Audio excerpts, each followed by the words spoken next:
নমস্কার। গল্প স্বল্পর আসরে আপনাদের সবাইকে স্বাগত। আজ আমি আপনাদের মানিক বন্দ্যোপাধ্যায়ের লেখা একটি গল্প পাঠ করে শোনাব। গল্পের নাম মুখে ভাত। শশধর ঘোষের বড় মেয়ে শ্রীমতী বেলারানীর প্রথম ছেলের মুখে ভাত দেওয়া হবে। ভোজ রান্নার জন্য গগন ঠাকুরকে ডেকে পাঠানো হলো। একবার, দুবার, তিনবার আসবো বলেও গগন আর আসে না। শশধর উদ্বিগ্ন হলেন।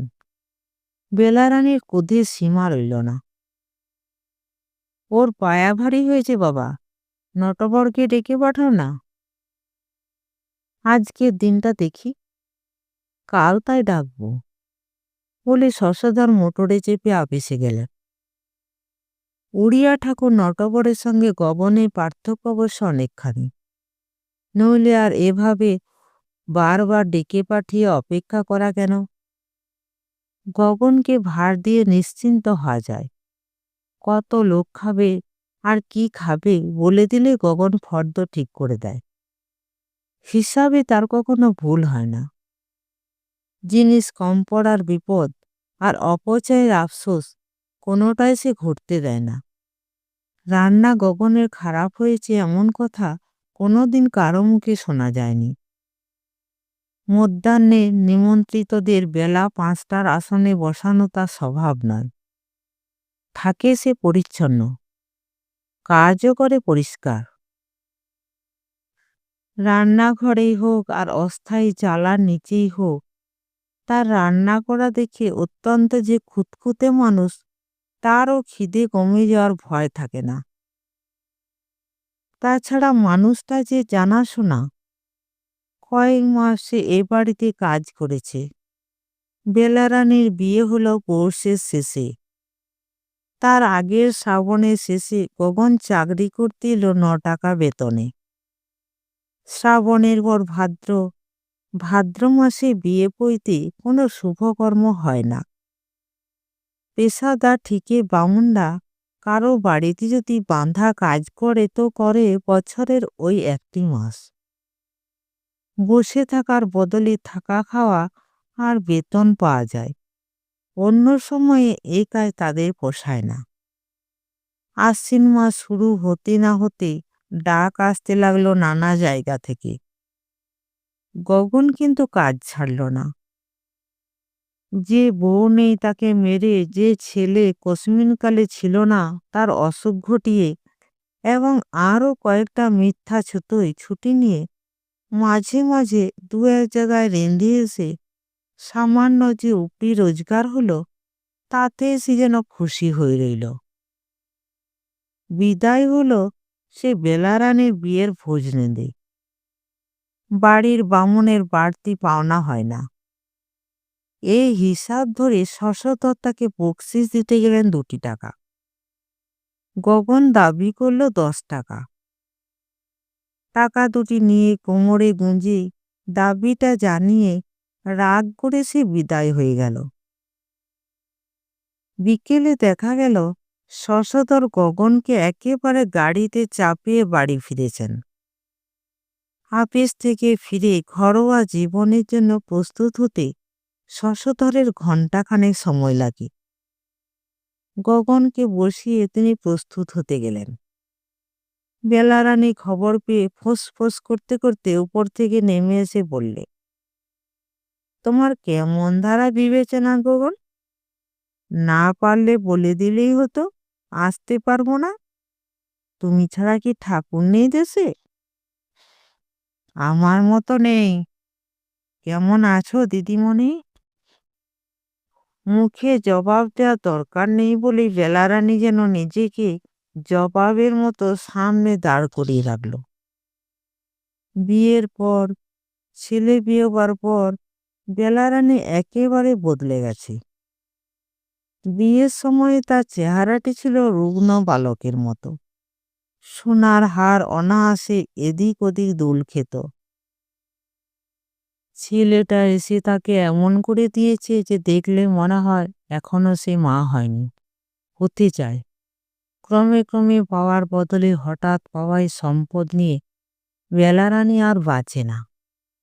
তাকে চটিয়ে দিয়েও রাস্তার লোকের পর্যন্ত তাকিয়ে যাওয়া যায়। মরণ তোমার বলে অভিশাপ দিয়ে সরে যাওয়ার সুযোগ না পেলে মনটা খারাপ হয়ে যায়। বাপের বাড়ি এসে বেলা সকলের আগে পাড়ার চেনা মানুষদের বাড়ি ঘুরে এসেছে। বিয়ের আগে ১৩ বছরের ছেলের মতো ১৮ বছরের নিঃস্ব বেলাকে দেখি যারা না জানি কি ভাবত। বিশেষভাবে আদর করে বাড়িতে ডেকে এনেছে সেই সব বিবাহিত ও অবিবাহিত সঙ্গিনীদের, যাদের হাসাহাসি তার রক্তকে তেতো করে দিয়েছিল। বিয়ের পর, ছেলে হওয়ার পর গগনও তাকে আর দেখেনি। ব্যাকুল হয়ে সিঁড়ি ভেঙে নিচে নেমে বেলারানী ছোট ছোট নিঃশ্বাস ফেলছে। বুক দূর দূর করছে বেলারানীর। গগনের কি চোখ নেই? তাকে জিজ্ঞেস করা সে কেমন আছে। তবে হ্যাঁ, অনেক দেরিতে দেরিতে পলক ফুটছে বটে গগনের চোখে। দৃষ্টি বুলিয়ে বুলিয়ে কি যেন সে মাখিয়ে দিচ্ছে সারা গায়ে। গা যাতে শিরশির করে। ছবির মতো দেখাচ্ছে তোমায় বেলারানী।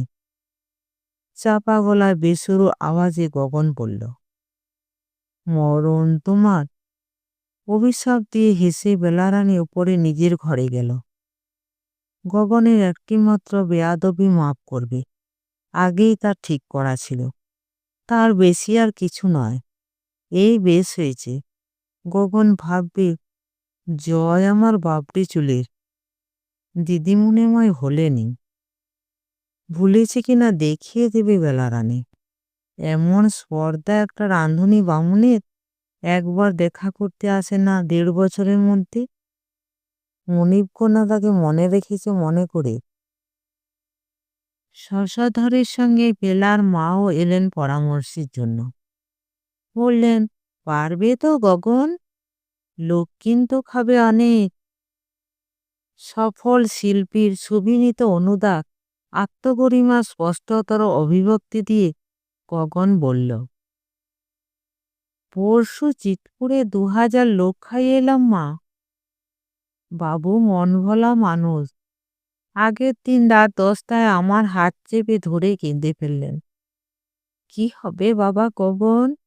আয়োজন করেছি ১০০০ লোকের, লোক যে খাবে ২০০০। আমি বললাম, বাবু আমি থাকতে ভাবছেন? মোটে ১০০০ লোক বেড়েছে, বলুন না আরো ২০০০ লোককে। শশধর বললেন, বাইরের লোক খাবে সচারে, ২০ জন বেশি ধরাই ভালো। ৪২০ জন। ঘরের লোক হবে। বেলার মা সাগ্রহে জিজ্ঞাসা করলেন, তুমি কি করলে গগন? একেবারে ১০০০ লোক ফুল। কি বিপদ মাগো।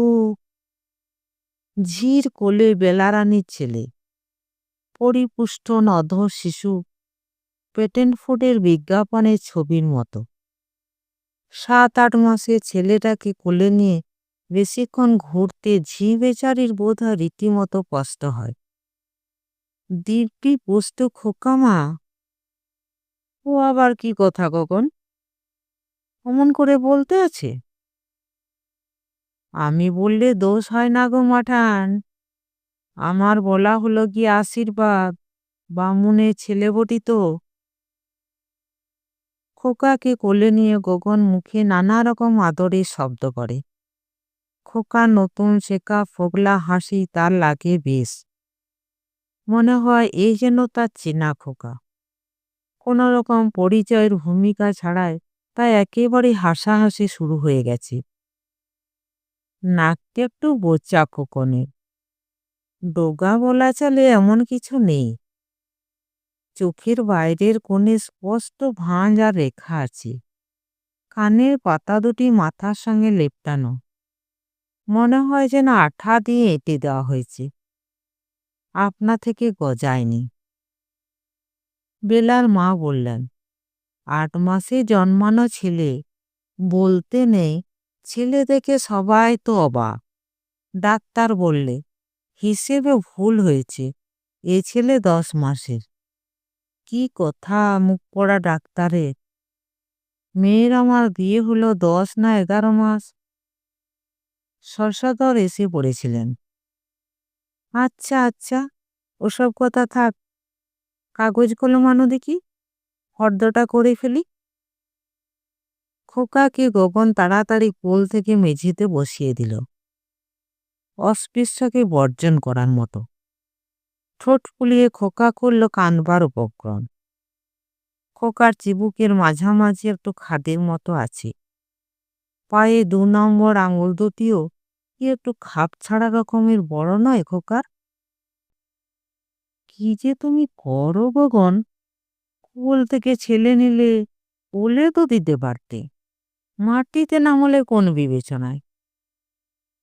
বেলার মা তাড়াতাড়ি নাতিকে কোলে তুলে নিলেন।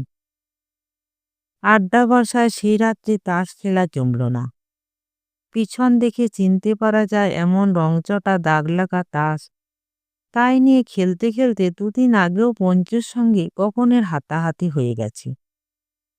আজ 5.5 আনায় হেরে যাওয়ার পর কানাই সন্দিগ্ধ হয়ে বললে, বেটার লেগে মন কাঁদে নাকি রে গগন?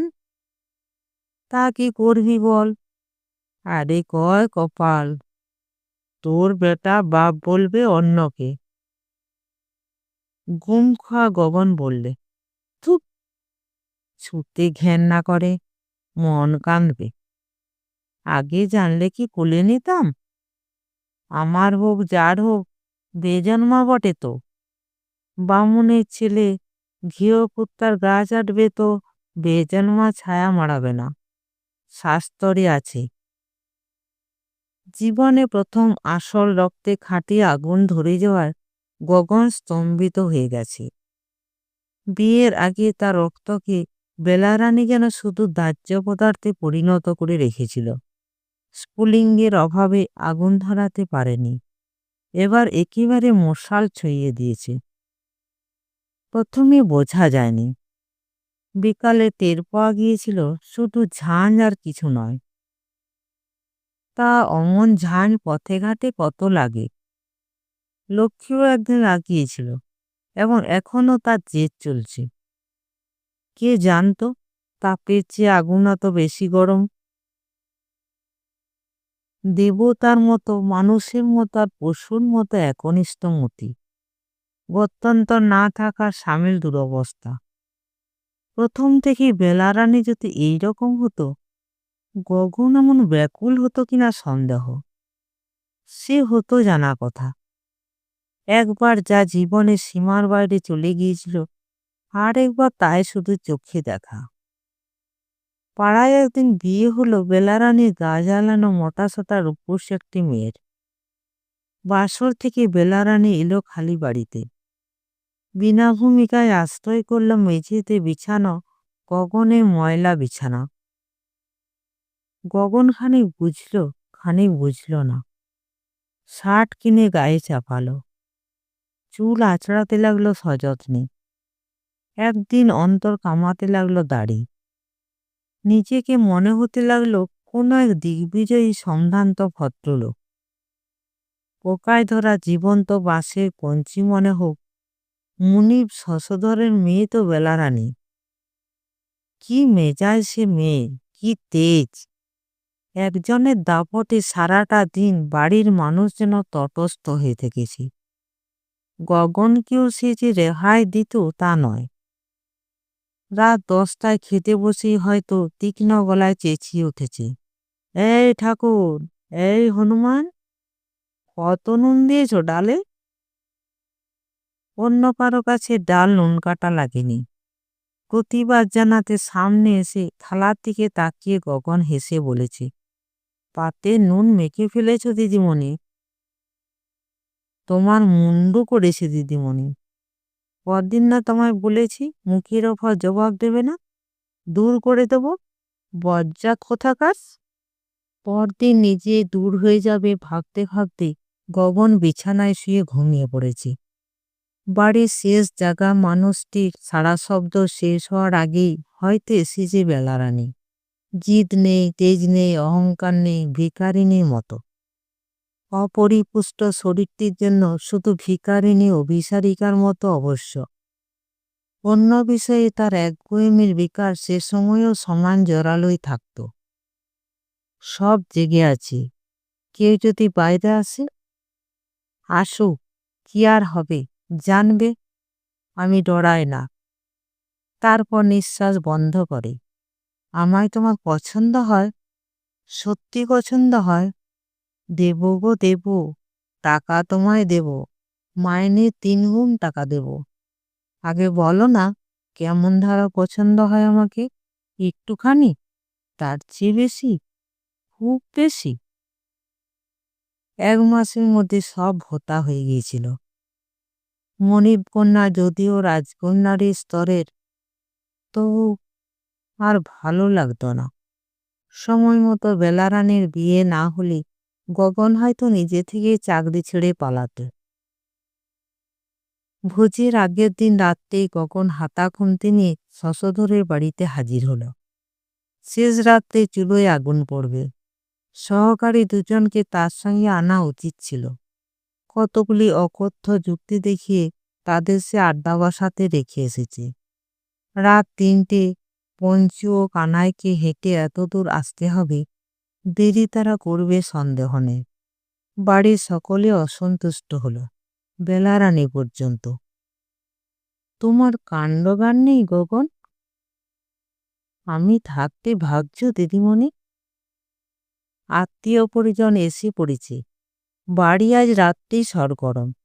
বারান্দার একদিকে 7টি বঁটি পেতে 60 জন স্ত্রীলোক তরকারি কুটছে। ঘিরে বসে আছে আরও 5-7 জন। তাদের আলাপ আলোচনায় সেখান থেকে উঠছে হাটবাজারের কলরব।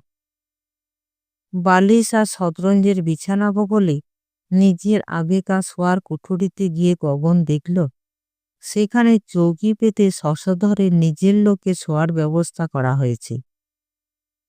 বিছানায় পটলি নামিয়ে রেখে বেলারানীর খোঁজে সে দোতলায় গেল। অন্য সব ঘরে গাদাগাদি করে মানুষ ঘুমোবে, শুধু বেলারানীর ঘরটি বাদ পড়েছে। জামাই এসেছে অনেক দিন পরে, মস্ত ঘরের একপাশে খাটের বিছানা, শুধু সে আর বেলারানীর জন্য। খোকা ঘুমিয়ে আছে মেঝেতে, লাল মশারির নিচে। আমি কোথায় শোবো দিদিমণি? তা আমাকে বলে দিতে হবে? যেখানে জায়গা পাবে শোবে যাও বাপু, আজ রাতে আর আরাম করে শো না। রুপচি টুপচি যেখানে দেওয়ার দাও দিদিমণি, শোবো কিন্তু আমি একলাটি, কেউ থাকবে না সেটা। চাপা গলায় গগনের কথা বলার ভঙ্গিটা আবেদনের নন, 2 নম্বর অতি তুচ্ছ বেয়াদবিতেই বেলারানী রাগ করবে ঠিক করে রেখেছিল। হাসি পাওয়ার ইচ্ছা থাকলেও রাগ দেখাতে পারল না। তুমি তো বড় নবাব হয়েছ গগন। রান্নাঘরে, ভাড়ার ঘরে, কোথাও খালি নেই। কিশনলাল আর মেজমামা চাকরটা বাইরের ঘরে শোবে, সেইখানে শোবে। রাতটি আরো গভীর হয়ে এলে বেলারানী যখন সংকোচ জয় করে ঘরে গিয়ে দরজা দেবে ভাবছে, গগন সিঁড়ির মাথায় পাকড়াও করল। আমি ছাদে গিয়ে শুলাম দিদিমণি। ঘিমের মধ্যে ছাদে শোবে? ছাদ ফাঁকা হবে, কেউ যাবে না। ঘরের মধ্যে চাদর গায়ে দিলে আরাম বোধ হয়, খোলা ছাদে বেশ ঠান্ডা। কুয়াশায় রাস্তার আলোগুলি আবছা হয়ে গেছে। শতরঞ্জি বিছিয়ে বসে বসে 1 ঘন্টা গগন বিড়ি টানল। মাঝরাত্রি এতক্ষণে পার হয়ে গেছে। নিচে থেকে আর মানুষের গলা কানে আসে না। এইবার বেলারানীর আসার সময় হয়েছে, যে কোনো মুহূর্তে সে আসতে পারে। তাড়াতাড়ি আসাই ভালো। রাত 3টের সময়ে বাড়ির মানুষেরা আজ হয়তো আবার জাগতে আরম্ভ করবে। 8 ঘন্টা পরে গগন একবার নিচ থেকে ঘুরে এলো। নিচের বারান্দায় এখনো কয়েকজন অনুগ্রহ প্রার্থিনী বিধবা তরকারি কুটছে। ঘুমে ও শান্তিতে মুখে তাদের কথা নেই। দোতলায় বেলারানীর ঘরের দরজা বন্ধ। এবার শতরঞ্জিতে শুয়ে গগন বিড়ি টানতে লাগলো। উনারের আঁশ শুয়ে শুয়ে গায়ের চামড়া বোধহয় বিগড়ে গেছে। সামান্য ঠান্ডাতেই বড় কষ্ট হতে লাগলো। জ্বর এসে শীত করার মতো। রাত জেগে ঘুমিয়েছে বেলারানী, তবু সে উঠল খুব ভোরে। বাড়ির প্রায় সকলেই অবশ্য তখন উঠে পড়েছে। সিঁড়ি দিয়ে বেলারানী নিচে নামতে না নামতে কোথা থেকে গগন এসে দাঁড়ালো। খোকা ঘুমোচ্ছে দিদিমণি? তোমার খোকা? হ্যাঁ, কেন? একবারটি কোলে নিতাম। নিও, ঘুম ভাঙলে নিও। শিথিল শান্ত বেলারানী হঠাৎ জীবন্ত হয়ে ছিটকে সরে গেল। ধূপগ্রস্ত কাকড়ে মালকোচা এঁটে কোমরে গামছা বেঁধে বাবরি চুল সামলাতে মাথায় এক টুকরো লাল সালুর ক্ষতি জড়িয়েও গগন প্রকাণ্ড হাতা দিয়ে ডেকির ভেতরটা নাড়তে থাকে। চেনা মানুষ কাছে এসে খাতির করে বলে, কেমন আছো গগন? হাতাখুন্তি নাড়াচাড়া শুরু করে গগনের মুখে সকল শিল্পী অনুদার আত্মগরিমার ছাপটা স্পষ্টতর হয়ে উঠেছে।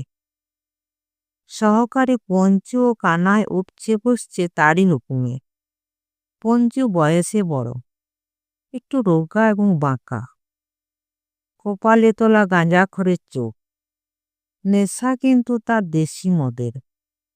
কানাইয়ের বাড় কিশোর বয়সেই বন্ধ হয়ে গেছে। মুখের খেতে গোপদাড়ির ফসলে তার দারুণ অজন্মা লক্ষণ। গগনে প্রতিভাগত অসংযমের সংকট কিন্তু সেই সামলে চলে। মাঝে মাঝে গগনের ঝোঁক চাপে পুরনো খাদ্যে নতুনত্ব আনবে, এমন স্বাদ সৃষ্টি করবে মানুষের জীব যার পরিচয় জানে না। হঠাৎ জাদা উৎসাহে উল্লাসে এক টানে হাতের বুড়িটা চরচর শব্দে আধখানা পুড়িয়ে সে বলে, সে যদি সবাই পাতনা চাটে রে কানায়, বাপ আমায় জন্ম দেয়নি। কানায় তখন সৃষ্টিপূর্ব সমালোচকের মতো মাথা নেড়ে বলে, হুম, সেটি হওয়ার নয়। কালিয়া যদি না কালিয়া হবে তো গাও দিয়ে ভূত ছাড়িয়ে দেবে। গগন তা জানে, অভিজ্ঞতাও আসে, কেবল মনে থাকে না। খাবে অন্য লোকে, উপভোগ তাদের বলে পছন্দ অপছন্দের অধিকারটাও তাদেরই। তবু তাদের বৈচিত্র্য পরিবেশনের সুযোগ না পেলে সব যেন কেমন একঘেয়ে মনে হয় গগনে। কখনো সে মুচড়ে যায়, কখনো রাগের জ্বালায় চুপ করে থুতু ফেলে দেয় মাছ তরকারি পারতে, বলে স্বাদ হবে। কোণে ছোট উনুনে বেলারানের মাসি পায়েস রাঁধতিলেন, খোকার মুখে দেওয়ার পায়েস। সঙ্গে এলো বেলা। ইতিমধ্যে আরেকবার কাপড় বদলে সে তাঁতের পরা কাপড় পরেছে, সাবান মেখে করেছে স্নান। রান্নার গন্ধ পর্যন্ত ছাপিয়ে উঠেছে তার গায়ে তেল সাবানের গন্ধ। মন দিয়ে রেঁধো গগন, রান্না ভালো হলে আমি তোমায় 1 টাকা বকশিস দেব। ঘণ্টাখানেক পরে আরেকবার সে এলো, একা। কি কি নামালে গগন? কলাইয়ের রং তো খোলেনি। জাফরান দাওনি বুঝি? বললাম যে দিতে। চারিদিকে এক নজর তাকিয়ে, এত আগে বেগুন ভেজে রাখলে কেন? বিয়ের আগে দিনের বেলা দাপটের সঙ্গে তার আজকের করতালিন তুলনাও চলে না। কিন্তু সে দাপটের ধরন ছিল ভিন্ন। চিবিয়ে চিবিয়ে গা জ্বালানো কথা বলার কায়দাটা সে বিয়ের পর আয়ত্ত করেছে। সে চলে গেলে গগন বললে, শুনলি কানায়, দেমাগ দেখলি? বন্ধুর বদলে কানাই কিন্তু বেলারানীকে সমর্থন করল। তা দেমাগ ভাই করতে পারে। গগন কথাটি না বলে নুনের পাত্র হাতে তুলে নিল। কানায় তাকে চিরদিন সামলে এসেছে। আজ ঝোঁকটা কোন দিক থেকে এলো ঠিক ধরতে না পারায় তার ক্ষমতায় পুলিয়ে উঠল না। হতভম্বের মতো সে শুধু জিজ্ঞাসা করতে লাগলো, ও কি হচ্ছে? ও কি করছিস গগন? ছোট ছেলেমেয়েরা খেতে বসলে আগে বেগুন ভাজা ছাড়া সব কিছুই নুন কাটা, মুখে দেওয়া যায় না। বেগুন ভাজায় নুন ছড়িয়ে দিতে গগনের খেয়াল ছিল না। নমস্কার। গল্পটি যদি ভালো লাগে চ্যানেলটিকে লাইক, শেয়ার এবং সাবস্ক্রাইব করবেন।